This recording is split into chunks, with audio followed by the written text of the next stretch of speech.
Winter special आज मैं आप सबके साथ में एक ऐसी रेसिपी शेयर करने वाली हूँ जिसको खाने से ना केवल आपकी इम्यूनिटी स्ट्रांग होगी बल्कि आप पूरे दिन भर एकदम तरोताज़ा और एनर्जी से भरपूर रहने वाले हैं।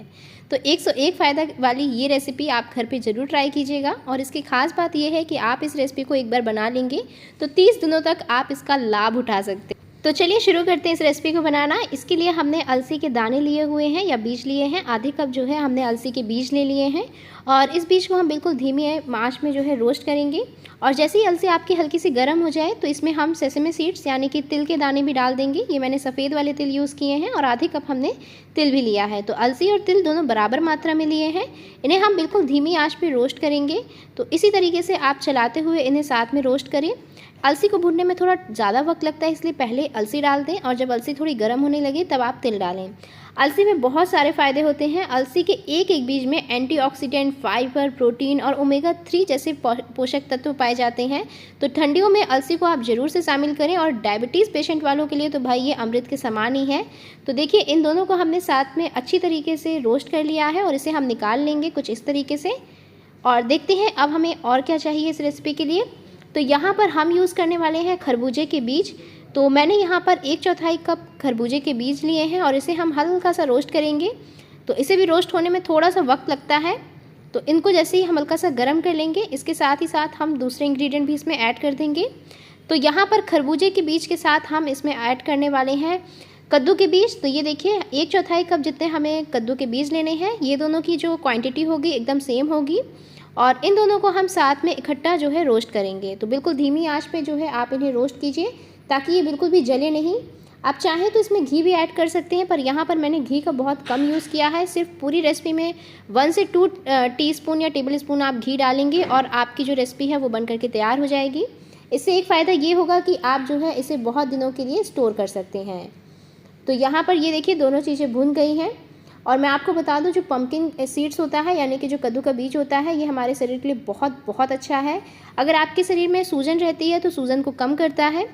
अब यहाँ पर हम फॉक्स नट्स 1 कप जितना डाल देंगे यानी कि मखाने डाल देंगे 1 कप जितने और इन्हें भी इसी तरीके से हम ड्राई रोस्ट कर लेंगे। तो मखानों में तो आप सभी को पता होगा इसमें बहुत सारी मात्रा में पाया जाता है कैल्शियम। तो कैल्शियम हमारी हड्डियों को करेगा मजबूत और हड्डियों से आने वाली कट कट की आवाज़ को कर देगा कम। तो यहाँ पर मखानों को आप अपनी डाइट में ज़रूर से शामिल कीजिए। मैंने कोशिश की है कि जितने अच्छी से अच्छी चीज़ें होती हैं हमारे शरीर के लिए, हमारी बॉडी के लिए, हम उसे यूज़ करें और इसे ज़्यादा फैटी ना बनाएं इस रेसिपी को, ताकि आप आराम से इसे खा पाएँ।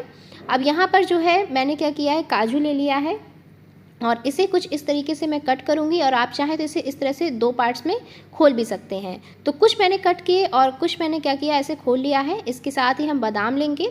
बादाम तो ठंडियों में खाना बहुत ही अच्छा होता है क्योंकि इसकी तासीर होती है गर्म, तो आपकी बॉडी जो है वो गर्म रहने वाली है और इम्यूनिटी जो है ये आपकी स्ट्रांग करता है। तो इस तरह से हम कट करके बादाम को ऐड करेंगे रेसिपी में। तो यहाँ पर मैंने क्या किया है, पहले सारी चीज़ों को इस तरह से कट कर लिया है। इसके बाद हम इन्हें रोस्ट करेंगे। आप चाहें तो पहले सारी चीज़ों को रोस्ट कर सकते हैं और फिर जो है कट कर सकते हैं, पर होता क्या है कि अगर आप घी में रोस्ट करते हैं तो फिर काटने में थोड़ा मेसी हो जाता है, हाथ में घी घी सा हो जाता है। और इस तरीके से अगर आप करते हैं तो बहुत ही आराम से आप इस रेसिपी को बना ले जाएंगे। अब इसके साथ ही हम यहाँ पर ड्राई कोकोनट यूज़ करने वाले हैं। तो यहाँ पर आधे कप जितना हमने कोकोनट यूज़ किया है और इसे हम बिल्कुल जो है छोटे छोटे पीसेस में कट कर लेंगे और बिल्कुल इसी तरीके से आपको कट करके इस रेसिपी में यूज़ करना है। तो जो कोकोनट होता है वो खून की कमी को दूर करता है, एनीमिया की शिकायत जो है दूर हो जाती है। तो आप कोकोनट को ज़रूर से शामिल करें। इम्यूनिटी इससे स्ट्रांग होती है। इसमें बहुत सारे पोषक तत्व और एंटीऑक्सीडेंट भरपूर मात्रा में होते हैं। दिल की सेहत को एकदम फ़ायदेमंद करता है और पाचन को स्ट्रांग बनाता है। तो यहाँ पर हमने अब किशमिश को भी कट कर लिया है। अब इसी कढ़ाई में हम 1 टीस्पून या टेबल स्पून आप जितना घी डाल लें। तो यहाँ पर हम टेबल स्पून अभी घी डाल रहे हैं, 1 टेबल स्पून, और इसमें हम जो है गोंद को फ्राई करेंगे।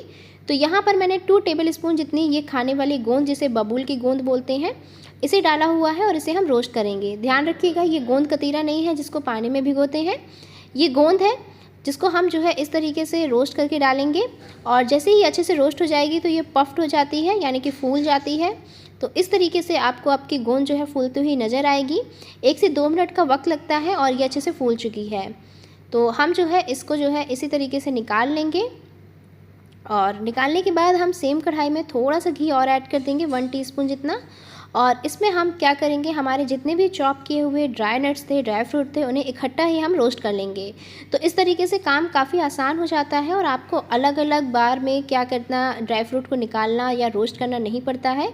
आप बिल्कुल आँच को धीमा रखेंगे और हम इसमें फिर साथ में किशमिश को भी ऐड कर देंगे। आप देखेंगे बहुत अच्छे से हमारे जो ड्राई फ्रूट्स हैं वो रोस्ट हो जाएंगे। तो बिल्कुल इसी तरीके से आप चलाते रहें और ये देखिए ये सारे हमारे जो ड्राई नट्स हैं, ड्राई फ्रूट्स हैं, ये अच्छे से रोस्ट हो चुके हैं। तो इन्हें हम निकाल लेते हैं।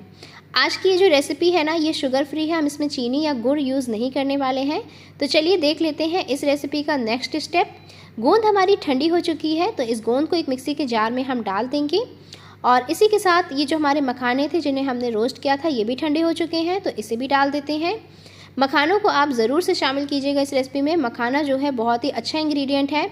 देखने में लगता है हल्का सा, लेकिन कहते हैं ना, देखन में हल्के लगे घाव करे गंभीर, ये वही वाली बात हो गई। मखाने देखने में लगते हैं कि यार हल्के फुल्के, इनमें क्या ही होगा, लेकिन इनमें बहुत अच्छी मात्रा में कैल्शियम होता है जो आपकी हड्डियों के लिए, आपकी बोन के लिए और मसल्स के लिए बहुत ही अच्छा है। अब ये जो हमने सीड्स भून के रखी थी ना, इसी में हम इसको ऐड कर देंगे और एक बार अच्छे से इसे मिला देंगे। तो ये तैयार हो गया एक पार्ट हमारी रेसिपी का। अब चलते हैं इसका नेक्स्ट पार्ट देख लेते हैं। इसके लिए हमें चाहिए ये खजूर। ये गीले वाले खजूर हैं, सूखे वाले खजूर नहीं हैं। 1.5 कप जितने हमने ये खजूर ले लिए हैं और इसके अंदर होता है बीज, जिसे हमें कट करके निकाल देना है कुछ इस तरीके से। ये देखिए हम इस सीड्स को निकाल देंगे और इसी तरीके से हमें क्या करना है, अपने सारे खजूर में से सीड्स को रिमूव कर देना है। तो यहाँ पर ये देखिए हमारा जो सीड्स है ये बिल्कुल तैयार हो गया है खजूर। और अब हम क्या करेंगे, इसी जार में इस खजूर को डाल करके ग्राइंड कर लेंगे। अब ध्यान रखिएगा, अगर आप इस रेसिपी को 30 दिनों के लिए बिल्कुल स्टोर करना चाहते हैं या फिर 1.5 महीने तक स्टोर करना चाहते हैं, तो बिल्कुल भी इसमें आप पानी नहीं ऐड कीजिएगा। आपको इसे ड्राई ही जो है अच्छे से ग्राइंड करना है। तो बस इसी तरीके से हम इसे अच्छी तरीके से ग्राइंड कर लेंगे। तो ये देखिए ये जितना अच्छे से हो सकता था मैंने इसे ग्राइंड किया है। और इसके बाद हम इस कढ़ाई में इसको डाल देंगे जिसमें हमने सारी चीज़ें रोस्ट की हुई थी और बिल्कुल धीमी आंच पे आपको क्या करना होगा, इस खजूर को रोस्ट करना होगा। तो इसी तरीके से आप बिल्कुल धीमी आंच में खजूर को रोस्ट कीजिए, बिल्कुल धीमी आंच में करना है हमें। और इसके साथ ही साथ हम इसमें 2 टेबलस्पून जितना घी भी ऐड कर देंगे। खजूर जो है बहुत ही अच्छा होता है शरीर में एनर्जी को बरकरार रखने के लिए। और अगर कभी भी आपको ऐसे लगे कि यार मीठा खाने की क्रेविंग हो रही है, तो आप थोड़ा सा खजूर लेके खा लीजिए, 1 या 2 पीस, तो वो ज़्यादा अच्छा होगा इन कंपैरेटिव टू शुगर। तो यहाँ पर अब हम जो है इसे भून लेंगे 4 से 5 मिनट तक मैंने जो है इसे भून लिया है। और यहाँ पर इससे जो है हमारा जो डाइजेशन है वो भी बहुत ही अच्छा होता है खजूर से। अगर आप वज़न कम करना चाहते हैं तो वज़न के लिए भी बहुत ही अच्छा होता है। और देख सकते हैं आप, अब हम जो है इसमें ये पहले शीट्स वाला हम मिक्सचर ऐड करेंगे इसके अंदर और अच्छे से मिला लेंगे। गैस को हम बंद कर देते हैं इस टाइम पे। और इसमें मैं बता दूं, इसमें विटामिन के भी बहुत ही भरपूर मात्रा में पाया जाता है। तो बस इस तरीके से अब हम क्या करेंगे, ये जो रोस्ट किए हुए हमारे इंग्रेडिएंट थे, ड्राई नट्स थे, इन्हें भी ऐड कर देंगे। और जब एक बार खजूर आपका अच्छे से भून जाए और वो घी सेपरेट कर दे, तब आप गैस को बंद कर दीजिएगा। तो यहाँ पर मैंने गैस को बंद कर दिया है। इसके साथ ही साथ हम इसमें ड्राई जिंजर पाउडर ऐड कर रहे हैं, जो कि सर्दी, खांसी और जुकाम के लिए बहुत ही अच्छा है। तो 1 टीस्पून जितना हमने इसमें ड्राई जिंजर पाउडर ऐड कर दिया है, यानी कि सौंठ का पाउडर ऐड कर दिया है। अब इसे एक बार ही अच्छे से मिला लेंगे और इसके बाद इसे हम ठंडा होने देंगे, क्योंकि अभी ये काफ़ी ज़्यादा गर्म है। ठंडा होने के बाद हाथों से आप इसे अच्छी तरीके से मिला लीजिए, बहुत ही अच्छी तरीके से। और फिर इसके हम जो है क्या करेंगे, छोटे छोटे लड्डू बनाना स्टार्ट करेंगे। तो मीडियम साइज़ के हम इसके लड्डू बना करके तैयार करेंगे, ताकि एक लड्डू खाएं और हमें जो है दिन भर की जितनी एनर्जी है वो मिल जाए। तो इस तरीके से देखिए मैं इसके लड्डू जो है वो बांध ले रही हूँ। बहुत ही आसानी से लड्डू जो है बन जाते हैं और ये बिल्कुल भी ख़राब नहीं होते हैं। और इस तरीके से ये देखिए आराम से ये बन गए हैं। और आप इसी वजह से इन लड्डुओं को बहुत दिनों तक स्टोर कर सकते हैं। 1.5 महीने तक इन लड्डुओं को आप फ्रिज में रख के स्टोर कर सकते हैं, बिल्कुल भी ख़राब नहीं होंगे। और अगर आप बाहर इसे स्टोर करना चाहते हैं तो आराम से आप इसे 15 से 20 दिनों के लिए स्टोर कर सकते हैं, ये बिल्कुल भी ख़राब नहीं होंगे। तो हमारे जो है खजूर के ये ड्राई फ्रूट वाले लड्डू तैयार हो गए हैं, जो आपकी इम्यूनिटी को कर देने वाले हैं एकदम बूस्ट, और खून की कमी को कर देंगे ये दूर। थकावट से आपको मिल जाने वाला है अब आराम। अब आप एकदम दौड़ते भागते घर का सारा करने वाले हैं काम। तो बस अब मैं आपको इसे तोड़ करके दिखाती हूँ। तो ये देखिए कितना मज़े का बना है। खाने में इसका टेस्ट सभी को बहुत अच्छा लगेगा, बच्चों से बड़ों तक, बूढ़ों तक ये बहुत ही मज़े का लगेगा उनको। तो मिलते हैं